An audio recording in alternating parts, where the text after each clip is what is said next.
the exact criteria. But if you look at these criteria for toxic megacolon, and you guys don't have to know this, I'm just answering the question so you have some gee whiz knowledge before you get to GI. But if you look at the top 3 criteria, so we got radiographic evidence of dilation of 6 centimeters or 10 at the colon, which explains that spread of 4.5 to 8 or whatever it said on the slide, right? Which is a give or take. So you have that primary criteria, megacolon, we need it to be enlarged. And then you have fever, heart rate of 120, and neutrophilic leukocytosis. What does that mean to you guys? It means a preponderance of neutrophils and a high white blood count. All right, and then anemia, that is maybe more of a minor criteria, I would say. But then if you add it together, so add a fever, tachycardia with a leukocytosis plus dehydration, altered consciousness, and hypotension, what does that make? Shock, sepsis, septic shock, and that's exactly what toxic megacolon is, all right? So there you go, to answer that question. I think there was another one, there's sort of caveats on it. Again, you guys don't have to know this. I told you at this point, but this is where some of the sites of absorption are, just for your own gee whiz knowledge. And again, it does come into play a lot more when we talk about pathologies within the digestive tract, so more in the GI realm, or specifically if we have to have partial colectomies or partial enterectomies where we take out part of the small intestine. Because if that portion is where primary absorption of vitamin whatever is, or mineral whatever is, then we're going to run into problems and we're going to need to do supplementation, and probably parenteral supplementation. What do I mean by parenteral?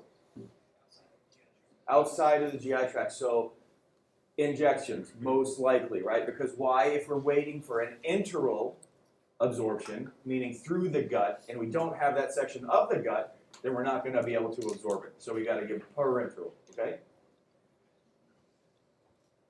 So, I don't know how much you guys have been thinking about GI, but do you have any questions about what we've done so far before we get into pancreas? And I mentioned that this is the more challenging stuff, and I think, it's easy for me to say this, but I honestly think the GI tract is one of the easier blocks to comprehend, as a student. And so this is the most challenging part of it, specifically the bilirubin metabolism, but even that is just really memorizing stepwise. It's not super complicated. When you get into now pathologies of that bilirubin metabolism, where you have to talk about where is the obstruction? Is there an obstruction? Why does the patient have hyperbilirubinemia? Then it gets a little bit more nuance, where we have to figure out, is it happening here, is it happening there? But for this part here in our class, it is the most challenging portion of GI, I think, but hopefully we'll simplify it real nice for y'all as far as just memorizing, learning a stepwise process, okay? How about that? All right, so we're going to start with the pancreas, and then we are going to talk about the spleen today, which is not, of course, a digestive organ, although it is in the abdominal cavity, so it gets thrown in here, all right? So, what part of the pancreas do you guys think we're talking about today? Huh? The exocrine pancreas, right? What is the endocrine pancreas? Stuff we've already talked about. We're not talking about that right now, all right? We're talking about exocrine pancreas, right? Making the pancreatic juice, right? We all love the term juice, at least I do. Gross. But anyway, juice is loose. Pancreatic juice is the major player of digestion. It really is, okay? And the pancreas is going to secrete some fully active enzymes and some zymogens. And there is a real legitimate physiologic and anatomic reason for that, and we'll get to it when we move up, okay? But as you can see from yesterday, so we already talked about the duodenum, and here's the head of the pancreas sort of sitting in that little groove of the duodenum, all right? I'm going to go to this next picture because it's a little bit easier to see even. So the pancreas has the major, there we go, the major ducts, right? And then it opens here into the duodenum. As you can see here, I don't know if you can make these dashed lines out on the large screen, but hopefully on the small screen. This is where the biliary tree meets in here, which is the sphincter of Oddi, and it dumps its stuff here into the duodenum, okay? Now, 2 ducts here I want to highlight for you, and they're on the next slide, but I want to highlight it for you here. We have the accessory pancreatic duct, and then we have the main pancreatic duct.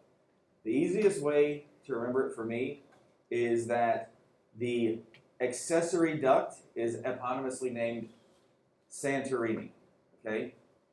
And if you go back to the picture, it is superior. Is it proximal? Yes, but if you remember, if you're trying to remember which one comes first, the Santorini duct, the accessory pancreatic duct, right? But the main one that dumps the majority is here, just slightly distal to that, where it joins the common bile duct, okay? That's where the majority of pancreatic juice comes from. Meaning that, like, what does that mean to you? Clinically, it means that if there is an obstructing stone or some sort of obstruction in the main pancreatic duct, there is still an outlet for pancreatic juice to get out, although not nearly efficiently enough, right? But there is still a method, okay? Also, I want to highlight a couple things for you here, just gee whiz stuff. There is the superior mesenteric artery, and you see how it branches off the aorta and comes up and over the duodenum? Okay, can everybody see that? If you have a patient who is extraordinarily thin, a lot of times this goes along with eating disorders, particularly anorexia, you lose the mesenteric fat pad, and that SMA can actually compress the duodenum against the aorta and lead to an outlet obstruction, right? So you'll have a patient that has chronic maldigestion or vomiting because this part, the SMA, squeezes that duodenum against the aorta. See what I mean? Does that make sense? So like right here, it compresses it down, and so we have an outlet obstruction as it gets to that little obstruction. So that's just something that you might encounter. It's fairly uncommon, but it is something that exists. All right? And then that's about all I want to highlight on this one for right now. All right? Any questions on that stuff? Okay, good. So again, to the pancreatic ducts, this is the main one. It's called Wirsung. It's the main pancreatic duct. But again, if you're going to have to remember two things, remember the easiest one, Santorini is superior. All right? Again, stupid memory tricks. A lot of S's in GI for some reason, but it works out. Okay? What do I want to get off of this slide, Mr. Dakota? What I would like to get off of this slide is a discussion about anatomy, right? So if you want to look, 9 and 10 are what we're really talking about. That's what I really want you guys to see versus about the ducts. And they're difficult to see. But 9 goes to the superior more duct. Which one is that? Accessory Santorini. And 10 goes to the inferior more primary duct of Wirsung. Okay?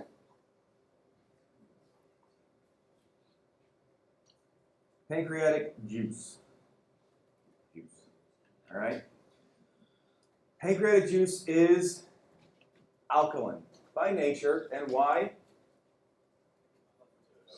Buffer all of the stuff that's coming out of the pylorus into the duodenum and then passing by that duct. Okay? And that duct releases the pancreatic juice with its high bicarbonate concentration to try to buffer it or to buffer it as it moves past for further chemical digestion down along the GI tract. Okay? These are the enzymes. Okay? And let me just ask you a thought question here, right? So the reason why there are asterisks there is because those are released in their inactive or zymogenic form. Why do you think it would be necessary for a protein digesting enzyme to be released in a zymogenic form? Go ahead. Close. Yeah, so the pancreas doesn't eat itself. Exactly. If you have pancreatic cells that come into contact with trypsin versus trypsinogen, then you have autodigestion. That is what happens in severe pancreatitis. Okay? So these zymogens here, we release the inogen form, right? Or the peptidase, right? procarboxypeptidase, excuse me. Let me reerase that.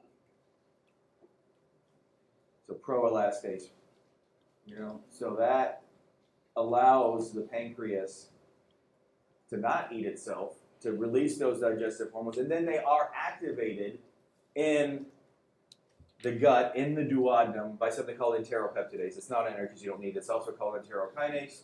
And then, in case you want to ask, I'm sure somebody will, trypsin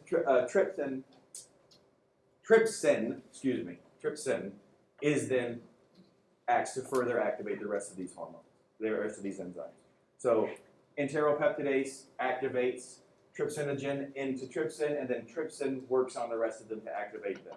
Okay? Does that make sense? Say that one more time. Okay. When the trypsinogen is released in the duodenum, it's activated by something called enterokinase. When trypsin is active, it then activates the rest of them. Okay? So, you don't have to remember enterokinase because it's not on the slides, and I'm just telling you, but, so just to recap, this guy right here works on these, okay? So there's a specific thing that activates trypsinogen, and then trypsin works the rest of them, okay? Everybody following? Okay. And here, two major causes for pancreatitis, gallstones and alcoholism. Third would be hypertriglyceridemia. Fourth would be cystic fibrosis, all right? So lots of reasons. You don't have to know all those, it's fine.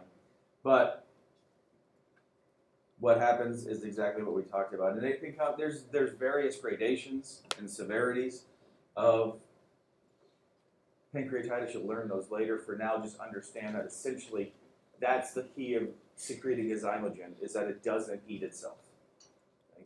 What it really leads to is necrotic tissue buildup, infection, and then potentially sepsis and further on. Extremely painful. Acute pancreatitis, extremely painful for your patients. Okay? Just to show you, I don't know if you talked about this at all, but you see the ecchymosis or bruising around the belly button and then around the flanks there. That's a sign of pancreatic autodigestion and necrotic collection. The easiest way to keep these two straight for future reference is Cullen sign. You have one belly button and you have two flanks. So Cullen and Gray Turner. Okay?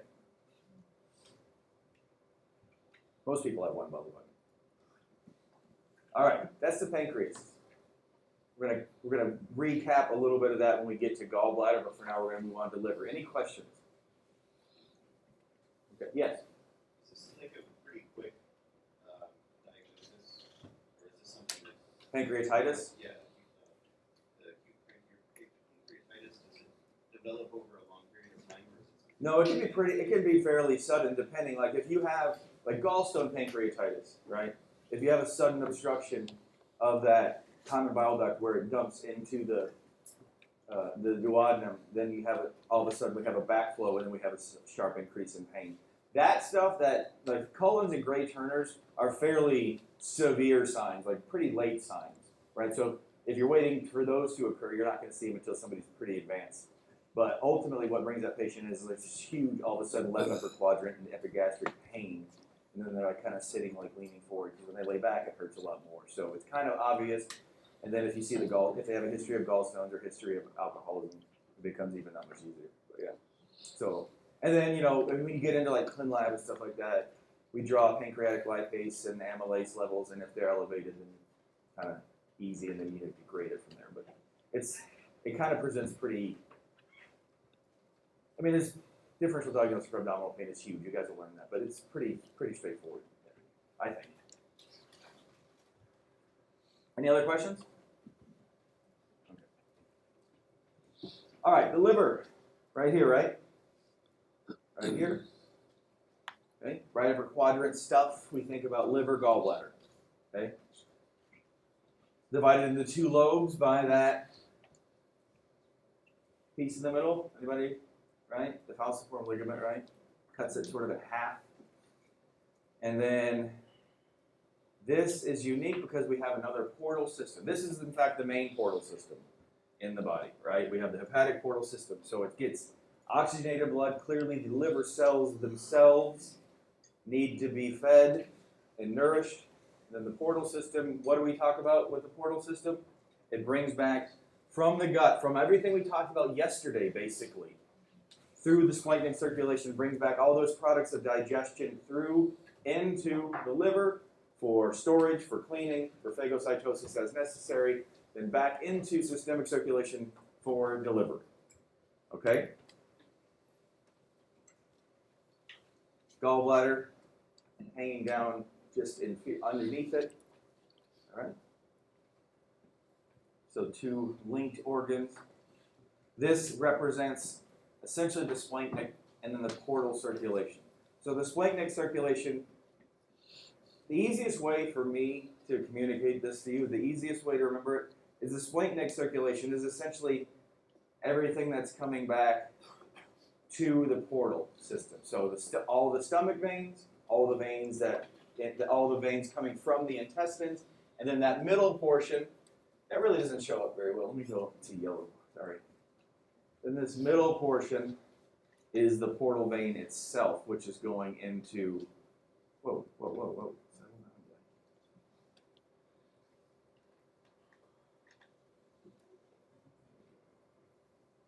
So this middle portion here, right, that is everything coming from the stomach, essentially.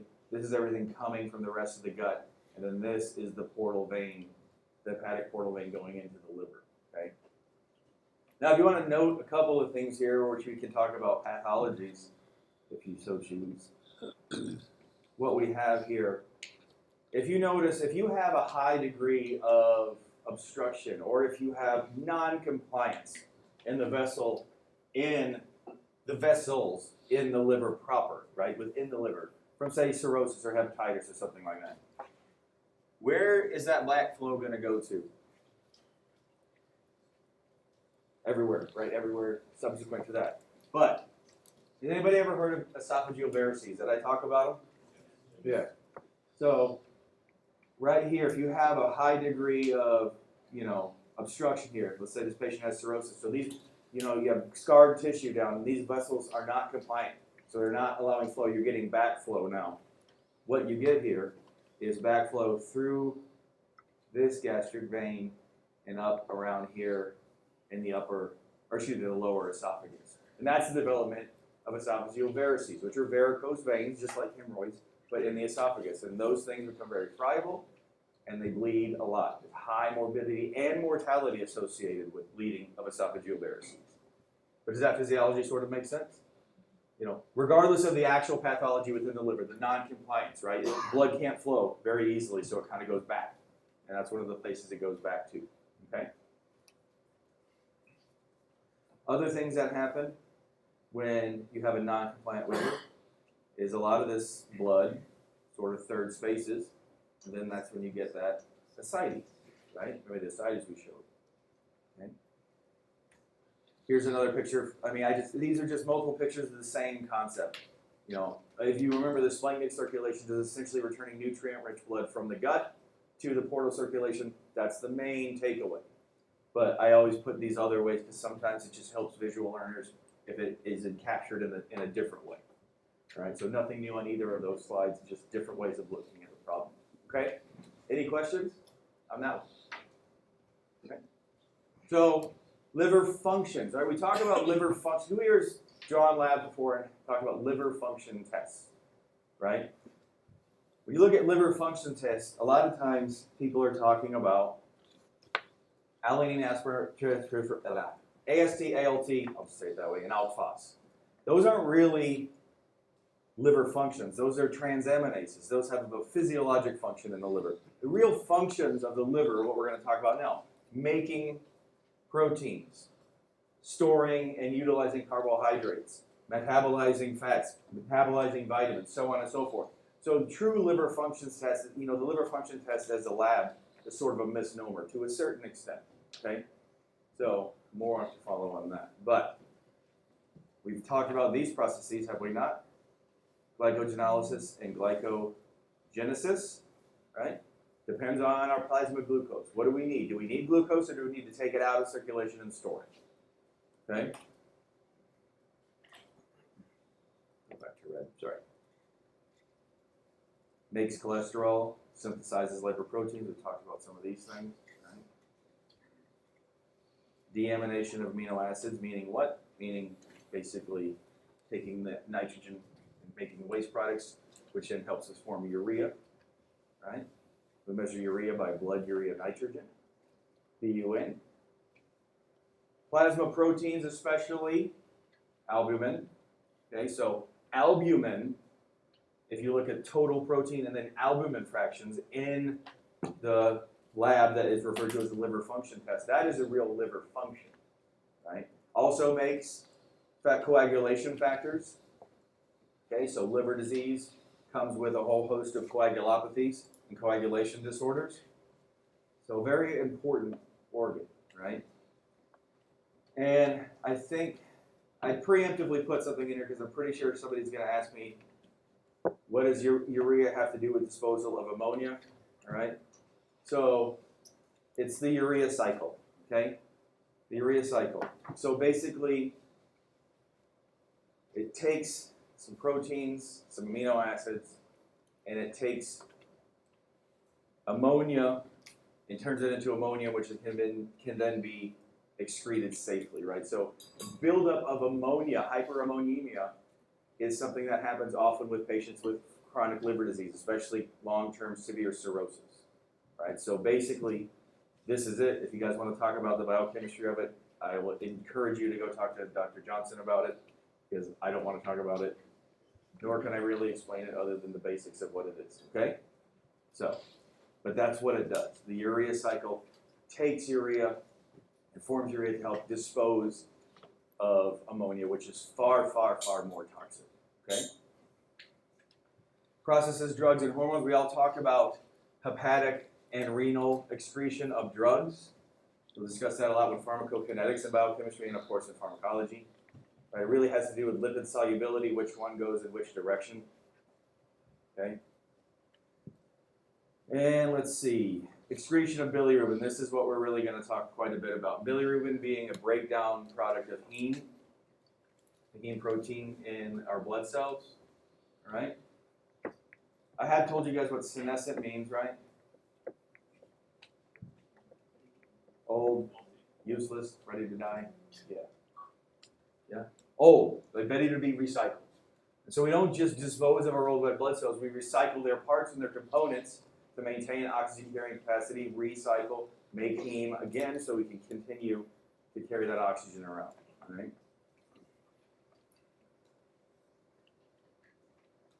Storage. Okay. Now we're going to talk about phagocytosis, because remember, what was the other as the blood returns in the portal circulation, it's not just storage and dispersion, it's also cleaning as necessary. So phagocytosis, meaning eating any of the little bugs and things that come with our food or that are in our system that we need to get rid of. So a filter, essentially. It's another filter, just like the kidneys were a filter. Right? And then bile synthesis as well. Right? Synthesized in the liver, stored in the gallbladder. Right? Yes? B12, why, so the rest of them are lipid soluble, why is B12 on that list? Why is B12 on this list? Storage in why is it stored in the liver? That's, these why questions are, I don't know. Why? Huh? Well, just the rest are lipid soluble, so I was just wondering why B12 is an exception to that. Why I don't know why it's stored in the liver, honestly. Huh? What's that? You're on it? All right. Good. Get it, buddy. All right. So let's talk about the internal anatomy. All right. Hepatocytes, the actual functional cells, all right, of the liver that do all of these processes. We talk about hepatitis. What are we talking about? We're talking about inflammation of the liver and the hepatocytes. Okay. You can discuss, or you can determine if liver injury is primarily obstructive in nature or hepatocellular in nature based on the patterns of liver enzyme elevations when you do take LFTs. But essentially, this is the functional unit, right? Or this is the functional cell, the workhorse of the liver. So the parenchyma, right, versus the stroma, or the other supporting tissue. Okay.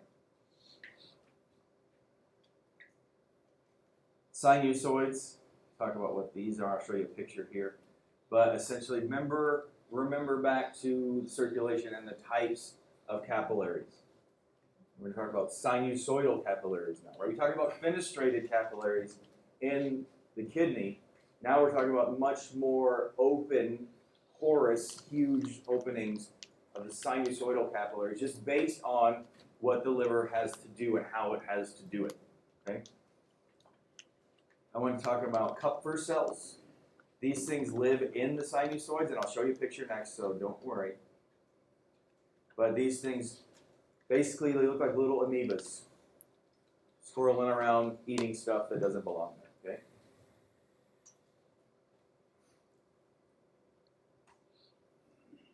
So if you have here, you have the Kupffer cell in the sinusoid, right? The hepatic sinusoids are you see these big open areas. And again, this isn't capillary, but this is a more macro picture than a capillary, but the capillaries are sinusoidal capillaries. So this is hepatic sinusoid, and this is the Kupffer cell. Like I said, just like a little amoeba crawling around in there, eating stuff that doesn't belong there. All right? I don't know what happened there. But there are also other cells that are sort of in between the endothelium and the hepatic, or the hepatocytes themselves, so sort of in that border, not inside the sinusoids, but on that border. They're called hepatic stellate cells. So if you ever see a picture and the thing is there, like here, instead of in here, that's not a Kupffer cell, it's this hepatic stellate cell. And it's not in the reason I'm telling you is so you don't pick the wrong thing, in case you ever encounter a drawing, okay? You guys picking up what I'm putting down? Yeah. All right. I'm not telling you again. Watch the recording. All right. Now, the actual functional unit is a lobule. What does a lobule have? It has a piece of bile duct, a branch of the hepatic artery, and a branch of the portal vein. Okay? So the hepatic lobule flows centrally. The portal vein and the hepatic artery flows centrally, and the bile duct flows outward. And essentially, this is just a functional unit. That's all. I mean, that's as deep as we need to get into the physiology of it. But anatomically speaking, that's what comprises a functional unit of the liver. Okay.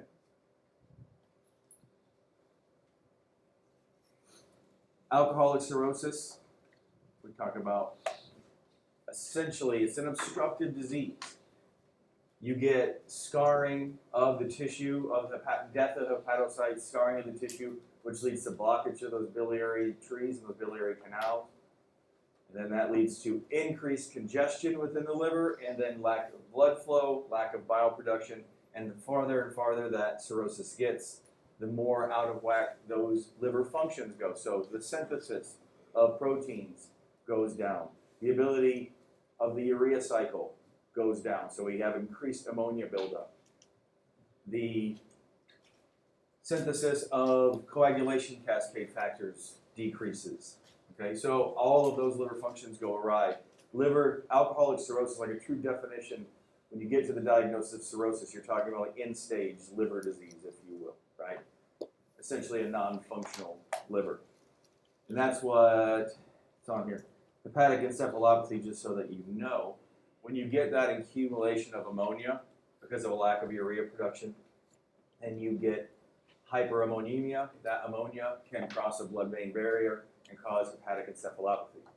And yeah, he's doing that. So what he was doing in the back there is called asterixis. And what it really is a flapping tremor, but it doesn't go like this. You push the patient's hand back and it kind of involuntarily goes like that. That's called asterixis. A-S-T-E-R-I-X-I-S. So it's easier to spell than say, for me at least. But that's a pathognomonic sign for hepatic encephalopathy. Then you have to give a medicine called lactulose to get that ammonia down, and then you have to give the patient a new liver, or they just keep coming back for the same thing over and over again. But that is hepatic encephalopathy. Now onto the biliary tree. Any questions about the liver proper? No? Okay, good. What'd you find out? I found out that. Never mind. All right. So, yes, ma'am.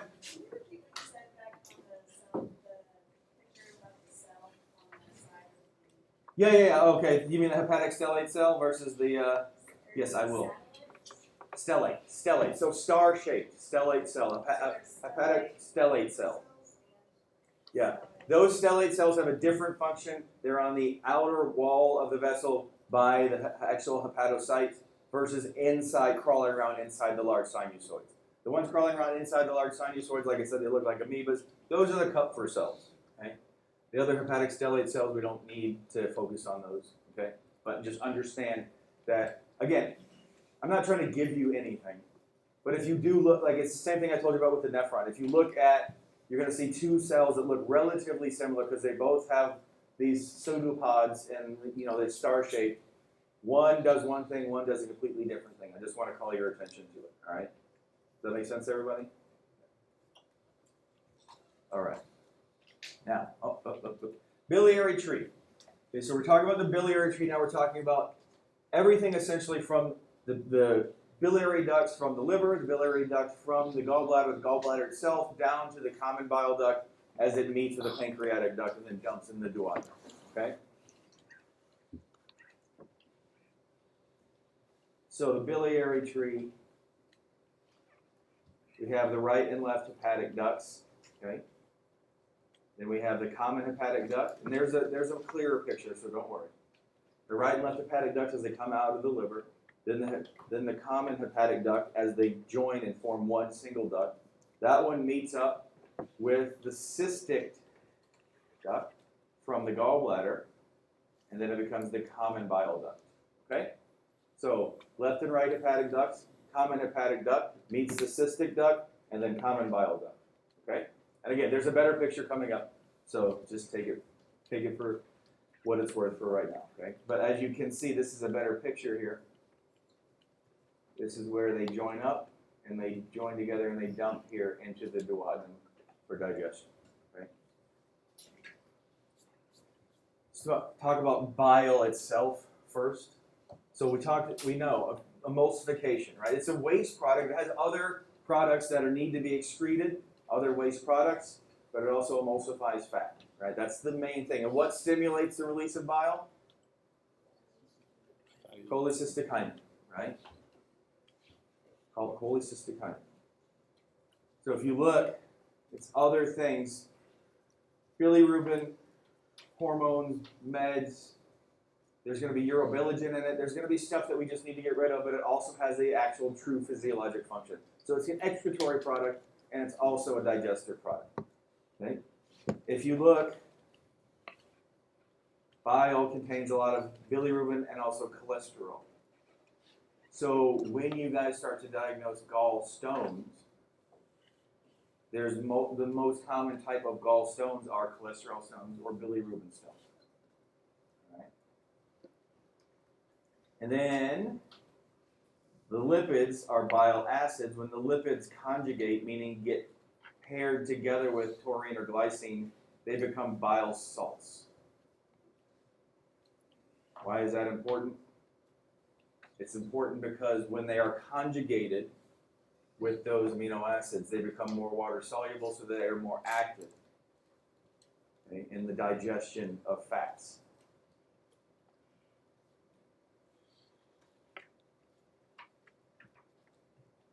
Emulsification of fat, we're talking about this slide, is pretty much once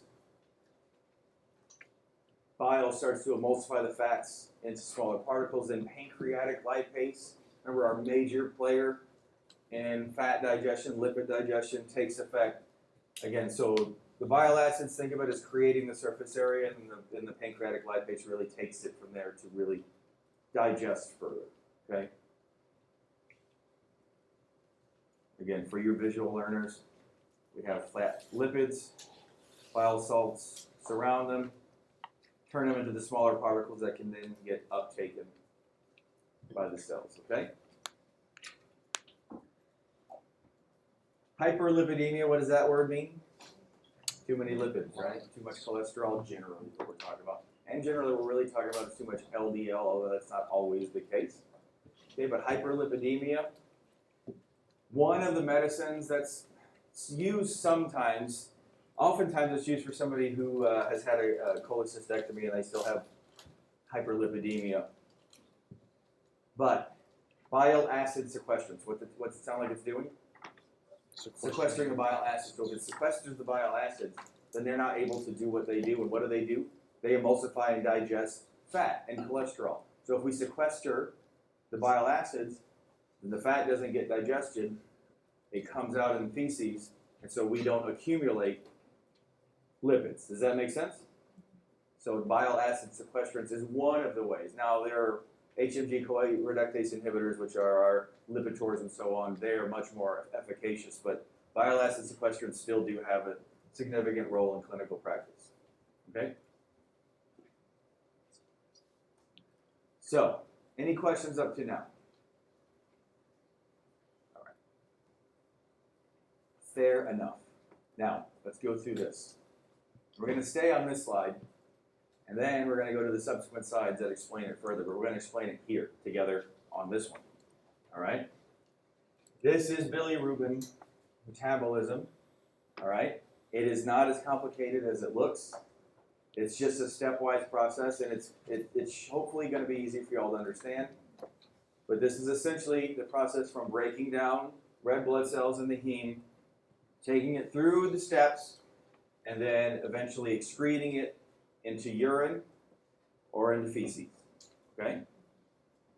So, first step, we have old, dead, tired red blood cells. Okay? They get broken down and they release their heme. Okay? They will release, as they're digested, bilirubin. At this point, on stage 3, you see how it says unconjugated bilirubin. Okay? So let me discuss that. There are two main fractions. We call them fractions of bilirubin. Conjugated and unconjugated. All right? You will also see them called direct and indirect. That's an older term, but you'll still see it in literature sometimes. Direct bilirubin is conjugated. Indirect bilirubin is unconjugated. The way I always remembered that is unconjugated is a longer word, and indirect is a longer word. So it's easy to put together in your brain. Okay? So, what does conjugated mean? Again, paired up with something. Paired up with something. Okay? So when you measure unfractionated bilirubin, that's another way of saying you're measuring total bilirubin, both fractions. Does that make sense? Is everybody still with me? I know this can come as quite a mouthful. Other things to understand is indirect bilirubin or unconjugated bilirubin is insoluble in water. Means you will not find it in urine. Conjugated bilirubin is water soluble, so then you can find it in urine. Okay? So that's conjugation, what it means. That's the two fractions of bilirubin, conjugated and unconjugated, and what they kind of mean. Okay? Paired with something or not paired with something. Water insoluble or water soluble. Is everybody still with me? Yes, sir. So you said conjugated is paired? Conjugated means paired together, yes. Okay? So, step 3, what we have now is unconjugated bilirubin. Okay?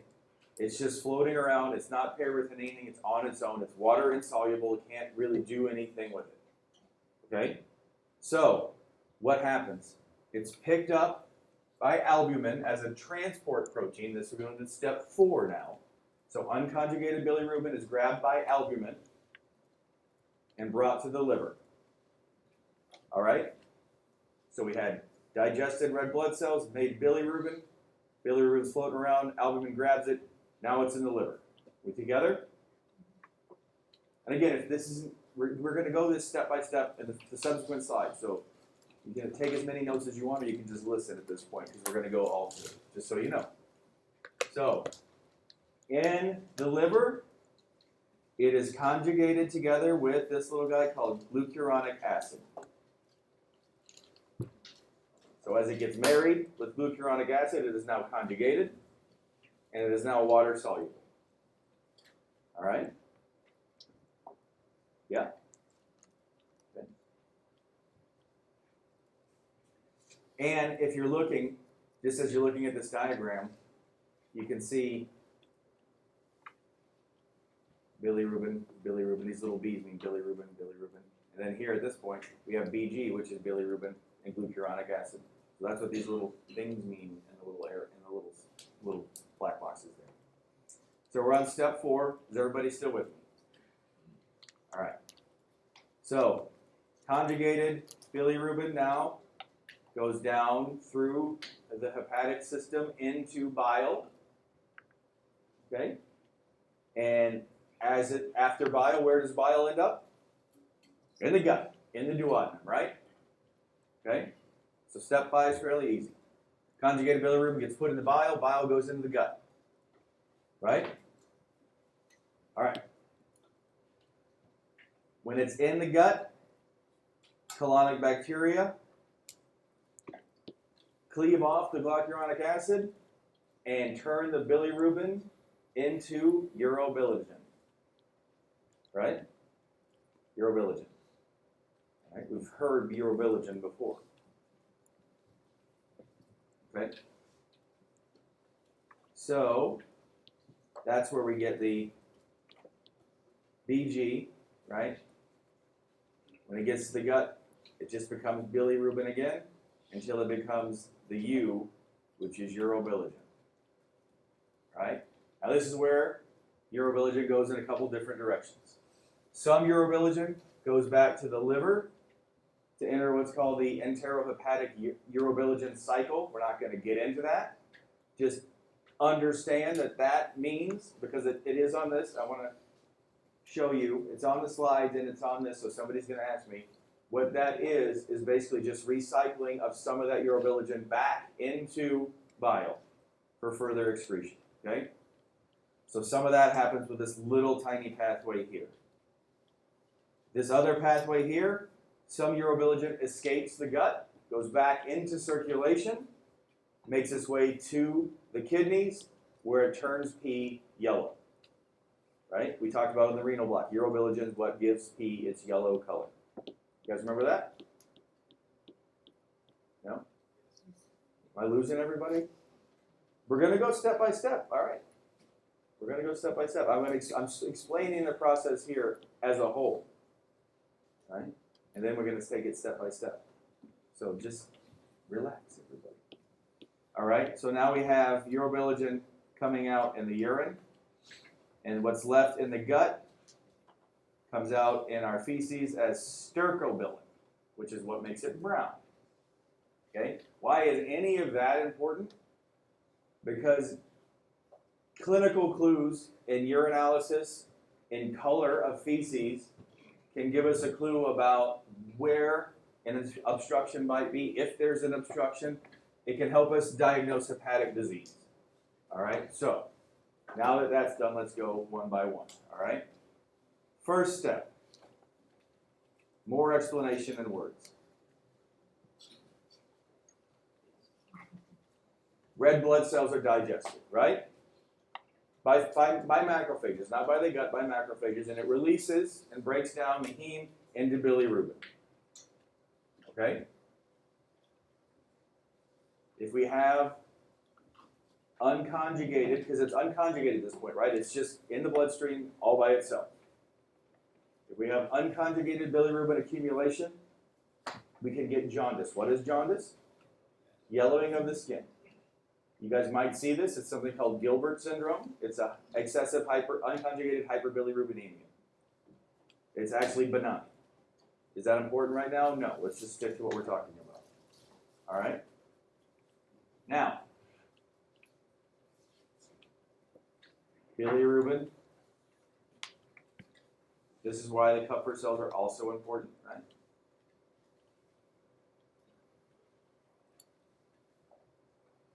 Biliverdin is what gives bile that greenish color, why bile and the gallbladder are always green in illustrations, and actually kind of greenish in real life. Okay? We have unconjugated bilirubin that grabs onto albumin as a raft, and it is taken to the liver. Still together? Okay. Once it's in the liver, it marries together with glucuronic acid, and now it is conjugated bilirubin. All right? Conjugated bilirubin goes into bile, which then goes into the intestine, right? We know that bile goes in the intestine. Glucuronic acid and bilirubin get a divorce, facilitated by bacteria. And now we have urobilinogen, which is a term we're familiar with, right? Some goes back in the portal system. Some is used in the enterohepatic urobilinogen cycle. That's what I said. Don't over-focus on what that means. Just understand that some is used there. We're going to talk about, more importantly, these next two. Some goes back in the bloodstream and makes its way to the kidneys and gives urobilin, which is what actually makes urine yellow. And then the remainder that stays in the gut becomes stercobilin, which is what makes feces brown.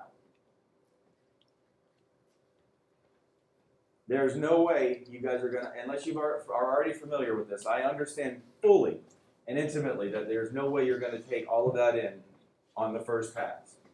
You're going to have to look at this a few times, probably, but if you break it down simply, it is not honestly that difficult. It takes a long time to say it and go through it, but if you just sit when you study, it's not that difficult. And if it is, please let me know, and we'll go through it again before the exam. Okay? Yeah. What color would poop be if you didn't have stercobilin? White. It's called acolic stool, and that is a sign of obstruction. How white are we talking about? We're talking like clay color. We're talking like almost the color of your desk here. Like whitish gray hail. Pale stools are a sign of physiologic obstruction somewhere because the stercobilin isn't getting into the feces because it's not getting into the intestines. And so acolic stools sometimes we have, especially in newborns or young children, if they have a gallbladder obstruction or some kind of obstructive biliary process, then they'll start to develop acolic stools, and that's a pretty bad sign. Yeah. What's the case of like when you're eating like a lot of vegetables and stuff, when your poop comes out green? Well, that is a function of the dye or the pigmentation that's in the food itself. Like for example, if you eat a lot of beets, right, which is gross, but if you eat a lot of beets, you can have reddish stool that is very often mistaken for rectal bleeding.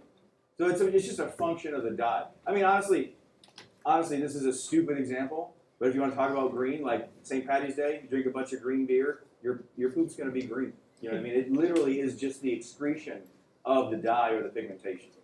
Yeah. Yeah. When babies are first born, it's really dry for school. Is that because of the stercobilin? No, I mean, sort of. That that first pass, that meconium is the first stool that's released when the baby's born. Some of it's blood, some of it is just So if you break down blood, it becomes like blackish, tarry stool. That's really more what that is. Yeah. I know you said not to worry about the enterohepatic cycle, but is that just similar to the urea recycling in the kidneys? It sort of is. Okay. It sort of is in the way that it's recycling, but see, it's not really recycling per se. What it is, it's taking some of that up and just to put it back in the bile to sort of get rid of it. Eventually, that's going to come back out as it's going to be used. We're not retyking it up for any kind of actual purpose like we do with the urea recycling. Try to maintain that osmotic gradient. It's just some is extra and we got to get rid of it. Yeah. Why does it go back up in the enterohepatic cycle versus all just staying? I don't really have a good physiologic explanation for that. But yeah, it's similar but different. Yeah. I think I missed what happens with this bilirubin. Does it No.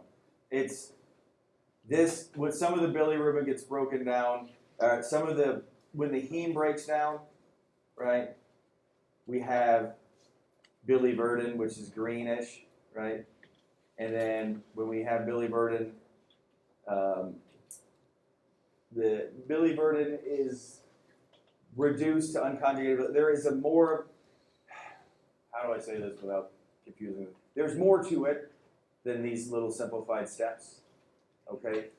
So just basically understand that, I mean, there are more processes. It's not just, the macrophages don't just take heme and turn it into bilirubin. But for our purposes, the macrophages just take heme and turn it into bilirubin, all right? Biliverdin is a byproduct that ultimately is what makes bile its greenish color. Just leave it at that if we can. Does that make sense to you? Is that good enough for everybody? Yeah? Okay. I mean, we can get into it if you want. You want to? I'm not trying to be an asshole. I'm just saying, like, this superficiality is sufficient, if that's okay with you. I'm not trying to dance around your questions. Okay. Anybody else? Yes. It's a question, but we don't have to associate each step with what happened. We just need to know the order, I guess, of how it goes. Oh, Process. am I going to ask you, like, what's step 2? Yeah. No. Yeah. But yeah, I As mean, long as you understand the process of. but counterpoint, if you memorize the steps, then you're going to memorize the steps. Which is to say, learn the steps, right? You're going to have to learn shit on accident, whether you want to or not. All right. All right. Any other questions? Like I said, this is why I say this is the most challenging. Why I'm glad I have your attention today. Explaining the process. I know what it sounds like because I've been sitting in your seats before. But if you when you start to break it down, it's not as difficult. It's easier than I make it sound. How about that? All right. It's about as easy as I can make it sound, right? And it's easier than it sounded when it explained to me. I'll tell you that much. So, does that make sense? I know it doesn't make sense, but does it make sense? Is there anything that's super unclear right now? Okay. Again, it's not something that you're going to take all at once. You're going to have to go over it a couple of times. But ultimately, if you're going to explain it simply, one more time. Blood cells get broken down by macrophages. We have heme. Heme digestion gives us bilirubin, also gives us biliverdin. We have unconjugated bilirubin. Now it's water insoluble. It goes to the liver. It marries to glucuronic acid. It becomes conjugated bilirubin.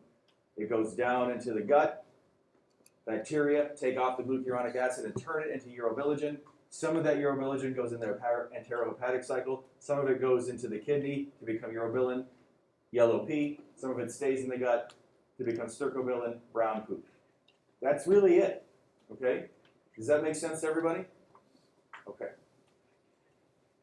And then we did talk about jaundice. Jaundice is going to be one of those clinical things that it takes a bit to figure out why the patient is experiencing jaundice, unless they have a very obvious source, right? But even if they have an obvious source, it doesn't necessarily smack you in the face. Like somebody has cirrhosis or hepatitis, you fairly expect them to have jaundice, but there could be multiple etiologies. Can you have cirrhosis and something else going on at the same time? Yeah. So the permutations of figuring out jaundice sometimes are fairly difficult. But hemolytic jaundice, right? If you have an overwhelming breakdown of red blood cells, right? Red blood cells, what is going to happen? What fraction of bilirubin is going to be increased?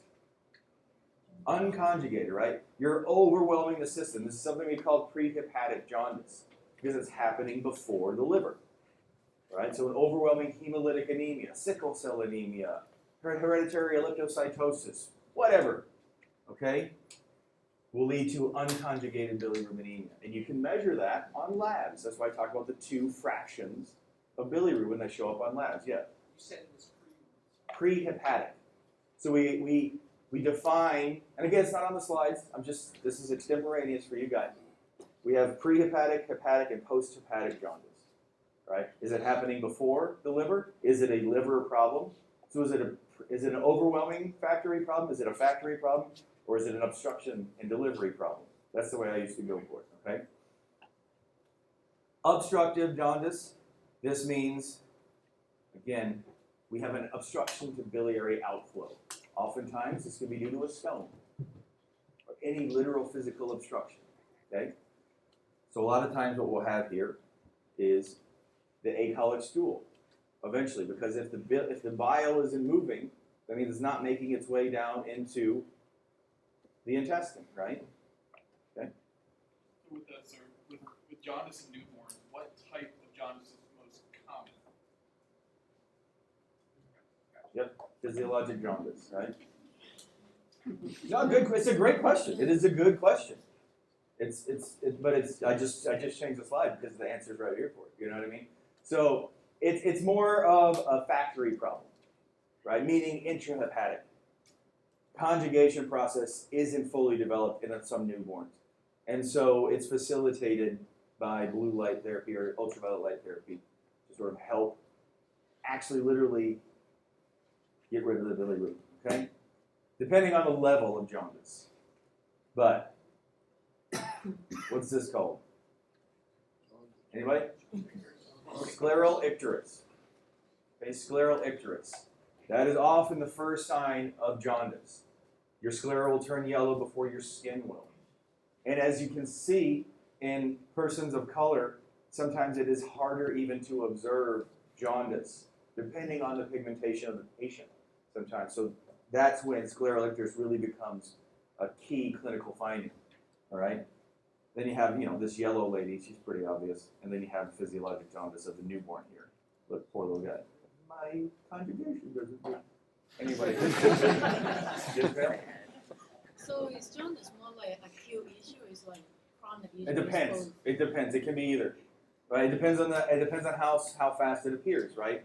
If you have a sudden obstructive process like choledocholithiasis or something that forms a stone, you can accumulate bilirubin really fast. If you go back to that thing, like I said, Gilbert syndrome, which is an inability to conjugate for some reason, then it's a chronic issue. So that is a really it depends answer, right? So it could be one of either, or it can easily be both. Okay. Anybody else? Okay. All right. Do we need to take a break? I forgot where we were. All right. Let's take a break. So let's take your full 10 minutes or whatever you need. Oh.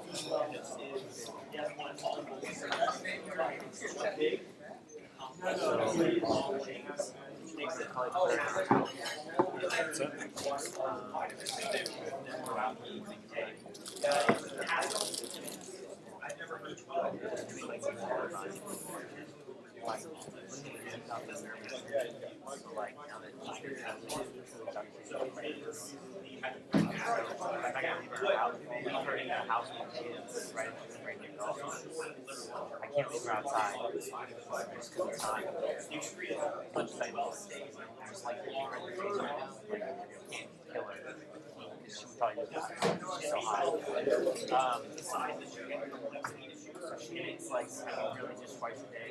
The only issue right now is like I need someone to be comfortable with her. It's like you tell her like, hey, let's go outside or whatever. She's beside her. Like she'll let you put a leash on. She gets nervous if you grab her collar. But I'm using because I had to put her like back in the morning. Then she had to get up in their backyard and the world's not connected. They have to like get up 15 feet. She's probably like trying to grab her over inside. Grab her, like she's even bit me when she was younger, and I bit her back, and then she's never bit me again. But if you're afraid, then she's possibly gonna be like, yeah.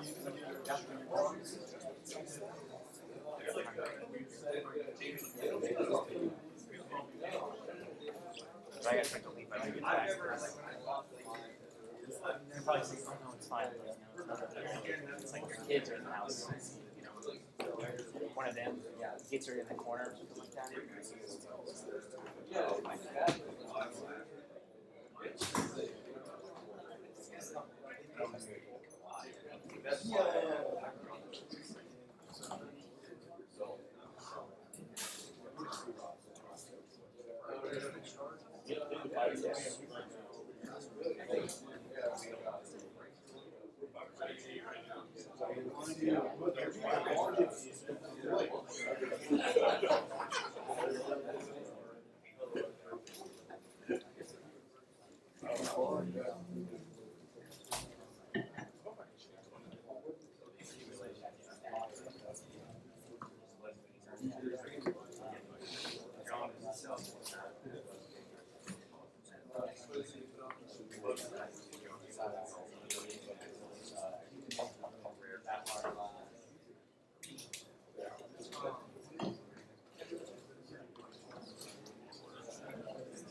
Whatever he did on the review is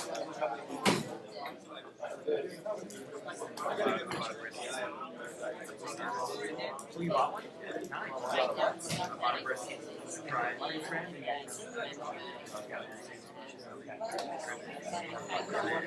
I wanted to 12 hours brisket. They were selling briskets like at Costco, and I was like, I didn't stop realizing how much more they charge per pound. Because it was quite an experience. Oh, I know. I mean, I recommend not taking too thin or else it's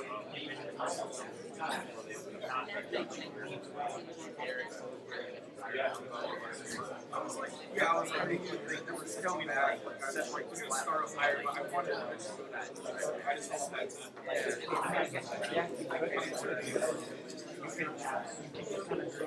kind of decide where you want to try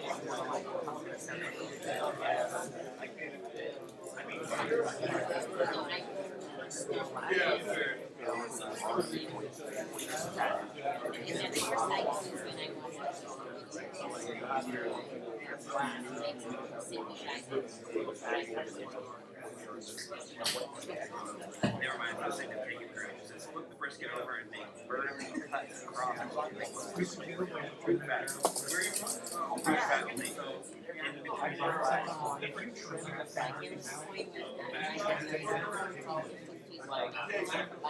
it's all your you don't have to worry about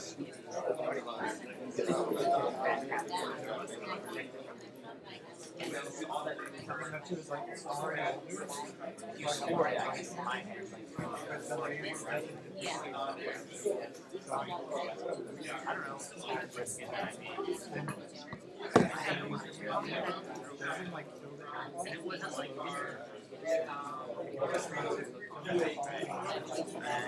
this would have been in 6 hours, 275. I love it. Tim wants me to pair cowboys. I would Tim wants me to pair cowboys. I go, what are you gonna do? Walk up to a girl and be like, hi, my name, I'm from New York. Cowboys. That'd be funny. Tim can pull him.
What if you're not your you're trying to get 225.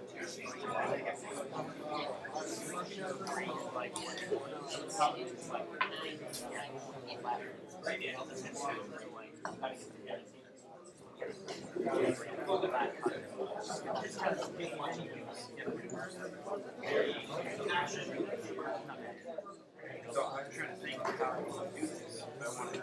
Do I want to wake up early and put it in and try to get it out, like do it for the 12 hours, 6 to 6?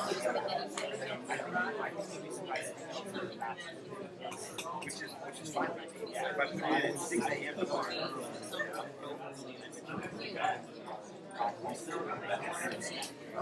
Yeah, perfect. I wouldn't. I agree.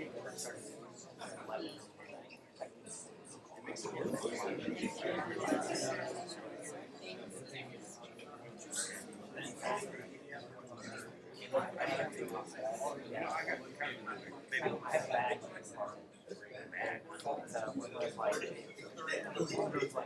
All right, you guys ready to finish this up? Sorry, I went into your break. I know.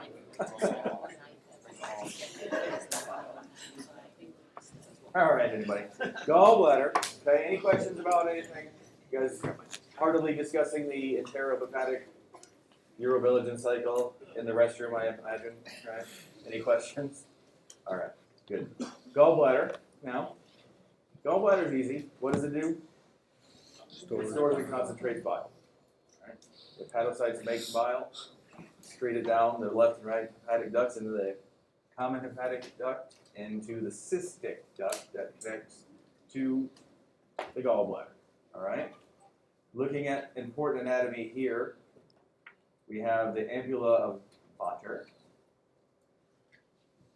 and the sphincter of Oddi. Okay? The ampulla is the hole, essentially the pore, where pancreatic juice and bile come out. The sphincter of Oddi is the muscular sphincter around it that closes it off. Okay? So that it opens to squeeze its products out and closes off so that nothing goes in that doesn't belong there. Okay? When you have an obstruction here, like a stone or something else, then you have biliary backflow up this way, and you have hepatic or pancreatic backflow this way. Okay? So you'll have obstructive jaundice, and you'll have potential pancreatitis, depending on if you have that stone block the entire ampulla of Vater. Okay? Go pear shape underneath the liver. It's in the depression on the underside, inferior surface of the liver. Okay? Have you guys learned about Murphy's test yet? Murphy's sign? You guys, have you done that? Okay. Well, I'll give you a little prelude then. You're doing abdominal exam checking for right upper quadrant pain caused of. You have the patient take a deep breath, right? And then as you have them take a deep breath, you push down. Now what's happening as I take a deep breath? Which way is my diaphragm going? Down, so it's sort of pushing the liver down, exposing the gallbladder. When you have an angry, inflamed gallbladder and it reaches your fingers that you're smashing into the patient, they stop that inhalation. That's Murphy's sign. Okay? So, yep, stores and accumulate, right? It's just another bag of stuff. It's like our bladder, right? It's like our stomach. It is greenish, even though this has been pigmented. It is kind of greenish, but that's where it is. So again, as you take that breath and that gallbladder is exposed, imagine I'm pushing down right here. When that tip of that gallbladder hits my fingers, the patient stops breathing because they feel that sudden pain. Okay? Looking at the biliary tree now. Okay, so we have the hepatic ducts. Right? Which one's which? Which side is the gallbladder on? Right side. Yeah. So we have right and left, common. This is the cystic duct. And then down, this is the common bile duct. It meets up with the pancreatic duct at the hepatopancreatic ampulla of Vater. And surrounding that ampulla is the sphincter of Oddi. All right?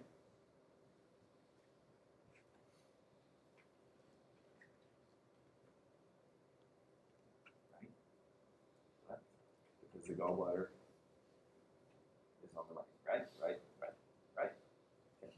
Does that make sense, everybody? So if you're looking and identifying, you know which way the gallbladder is, because it's on this side. This is the liver, right, on the right side.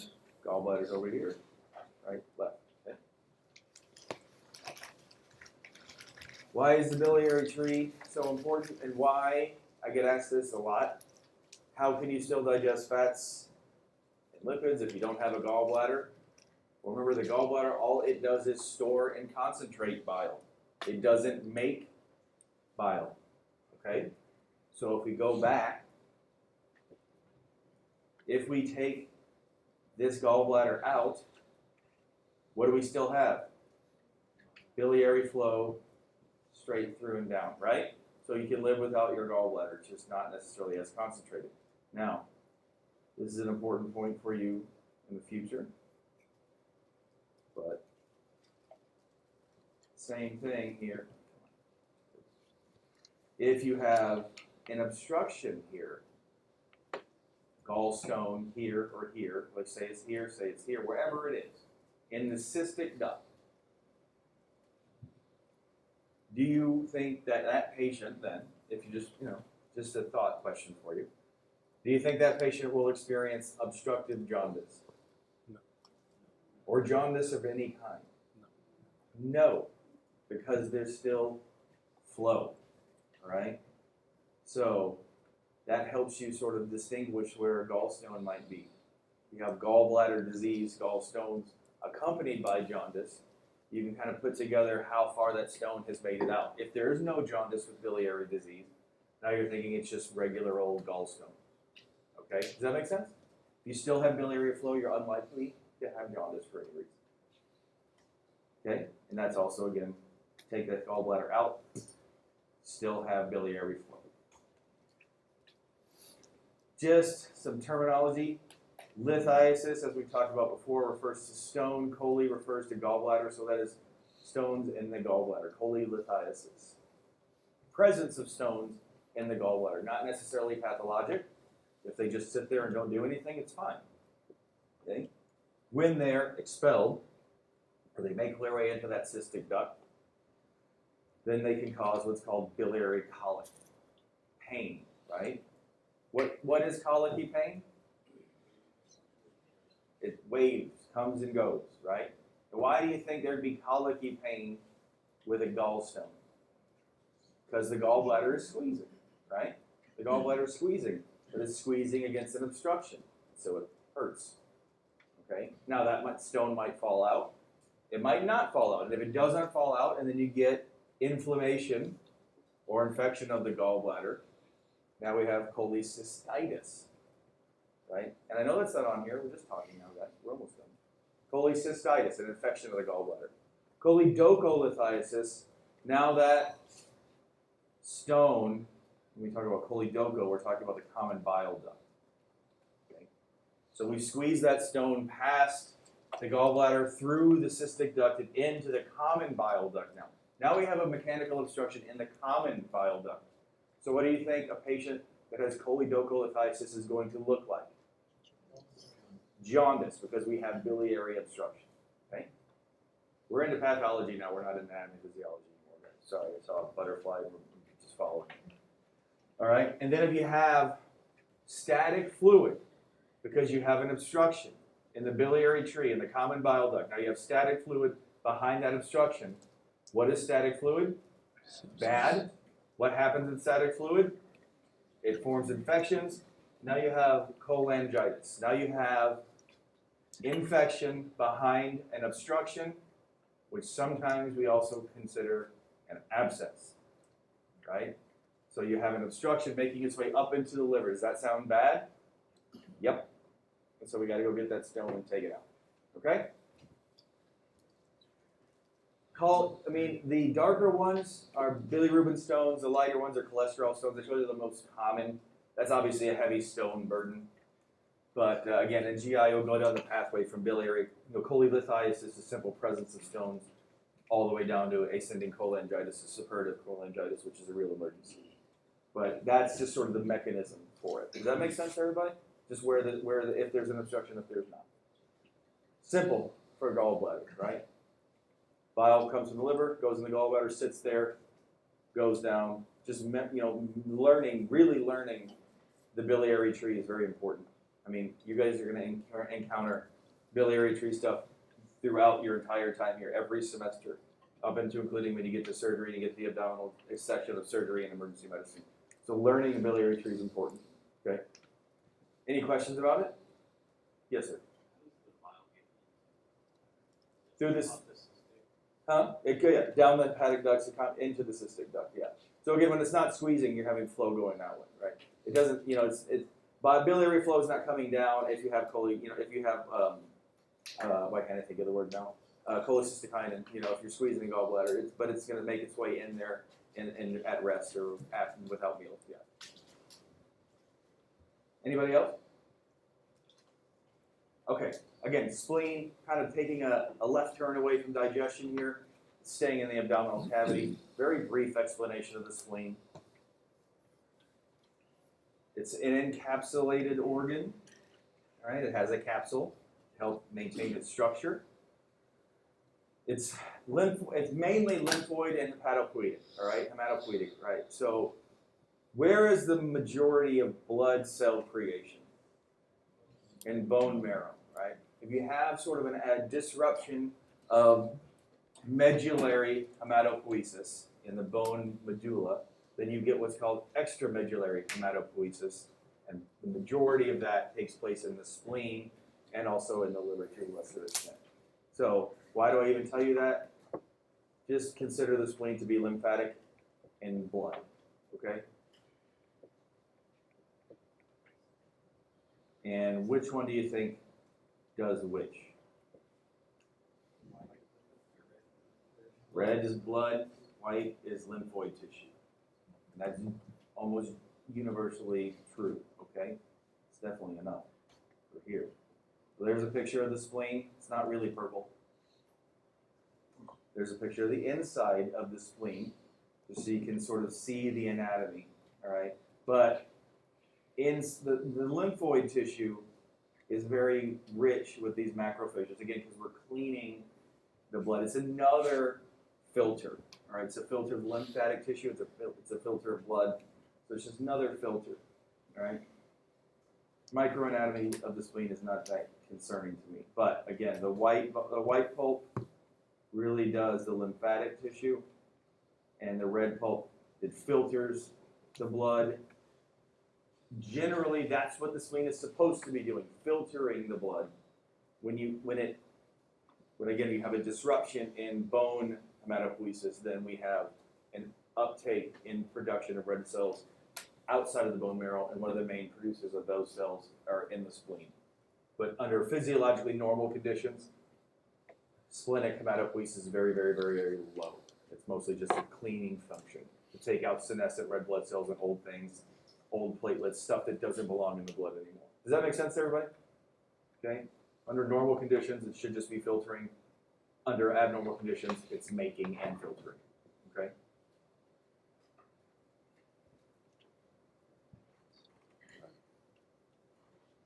And then, again, so the white pulp area surrounded by the white line that isn't really there. This is lymph, this is blood, okay?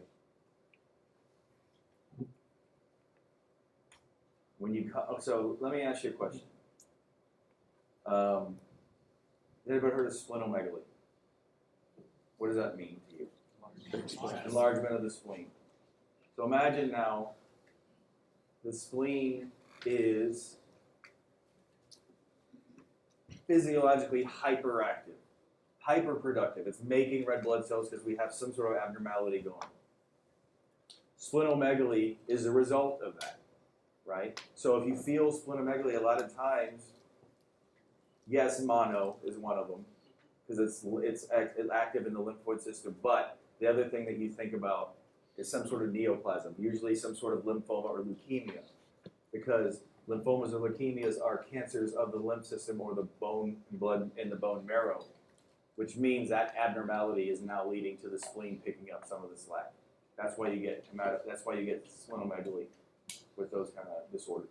Does that make sense? And then, yeah, the immune function cleans the blood, helps tissue repair, monocytes. Like, have you guys talked about different types of red blood cells? White blood cells? Different types of white blood cells, sorry. Friday. All right, good. And then, again, we kind of beat this to death. Hematopoiesis when necessary, and senescent RBC and platelet destruction, removal from circulation. Not just senescent red blood cells, meaning used and old, but also malformed ones. So if you have another reason for splenomegaly would be hyperactivity because of removal of sickled cells, like in sickle cell anemia, or elliptical cells in hereditary elliptocytosis or other malformed red blood cell disorders. Okay? Hereditary spherocytosis, things like that. Does that make sense? That's the last slide. I don't have like a question slide because I went back to the middle, so I wasn't prepared. Okay? But does that make sense, everybody? Does everything we talked about sort of make sense? I realize you're going to have to look at it again, but again, we have the weekend. I know you're going to be focused on biochemistry, but you have the whole next week. We also have the lab, so if you have questions, that's a great place to ask. Once I'll give over. You know, so we're going to look at some real specimens, and so that hopefully that will be helpful. So you have plenty of time to study, and I will be available for questions like always. So anything from today, sir? Yes, you first. So the red pulse, as it's filtering the blood, it's also using that same blood to perfuse the spleen. It has its own vasculature, so yes. Technically, it's feeding the blood as it's cleaning it. Yes, I'm just going to say yes, because yes, it is. Okay? Yes. Can you say that part at the end again about sickle cell? Yeah, so you have another reason why another function of the spleen besides making red cells is, so it's kind of a two-part question, two-part answer. Making red cells, also getting rid of old or malformed, non-functioning cells. So when you have sickling of the cells, when they make their way through the spleen recognizes that they're not what they're supposed to be and tries to get rid of them from circulation. So you're having red blood cell erythrocyte consumption, which means you're losing red cells. So the spleen is trying to make more cells, so is the bone marrow. So essentially that's why the spleen is enlarged, because it's performing, let's say, at 120% of capacity. Does that make sense? Yeah. Anybody else? All right, ladies and gentlemen, have a good weekend.